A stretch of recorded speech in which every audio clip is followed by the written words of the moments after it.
everyone, and welcome back to Smart Spiritual Solutions. In this channel, we use the Bible to solve everyday problems and improve our overall lifestyle. One issue that I've actually been seeing among some Christians is the tendency to question God and his principles. Like they'll read portions in the Bible and see them as outdated or unfair or inhumane because the principles humans live by have changed since then. However, I think that questioning God's principles is not really a good practice for us Christians, and in this video, I'll try to tell you why. You see, the God we serve has infinite wisdom, so whatever he tells us to do, there is an important reason for it. We don't have to understand the reason for it to exist, but the reason is still there, and we should still obey the law.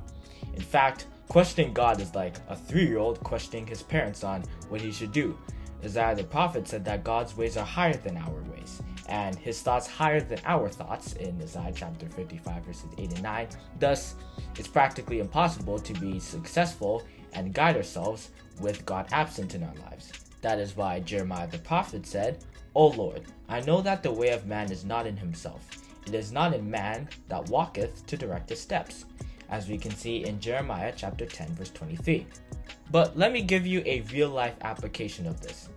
We may see some nations in this world that are becoming depopulated and their populations are aging really fast, and the governments in these countries are getting very worried about the future of their nations. But why are they in that situation? Well, it's because some people that call themselves experts in demography said that people were having too much children and needed to have less, whereas God told Adam and Eve, "Be fruitful and multiply." Not only this, but many people are not getting married because the government has made everybody to be more interested in getting very educated and building a great career for themselves than actually, getting married and raising children. Whereas people now are noticing that countries where people are more educated tend to produce less children. But it's not only in today's world that people question God, because people did this in the past too and were punished for this.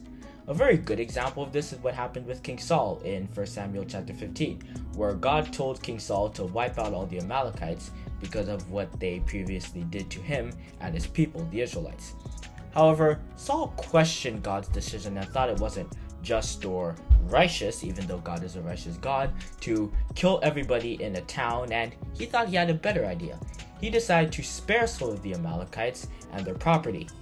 And God obviously wasn't happy that Saul outright disobeyed his law, and because of this, if we know the story, we'll see how he was punished by God and how God later forsake him in his life. So, God is the owner and the creator of the universe, and thus, by definition, he can't be wrong about anything because he's the person who runs it, so thus he knows what to do with his own property. Therefore, it is improper and unreasonable to be questioning the person who gave you and myself life.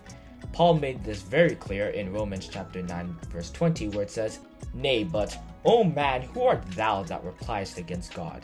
Shall the thing formed say to him that formed it, Why hast thou made us?" So instead, let's be like Abraham. Abraham did not once question God's plan. In Genesis chapter 12 verse 1, God told Abraham to move to a place that he will show him.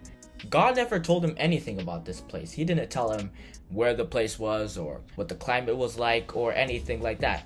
He just told him to move, and Abraham did what he was told because of his faith and the fact that he didn't question God. And this is the kind of faith that we should have in God to live a prosperous life. Therefore, if we want to develop a strong relationship in God, giving him the benefit of the doubt and having faith in his principles will get us very far in our walk with him. I'll round off this video with what we are advised in Proverbs chapter 3 verses 5 to 7, as putting our trust in God and walking by his statutes is the only way that we can guarantee our own success. In that text, King Solomon said, "Trust in the Lord with all thine heart, and lean not unto thine own understanding. In all thy ways acknowledge him, and he shall direct thy paths. Be not wise in thine own eyes. Fear the Lord, and depart from evil."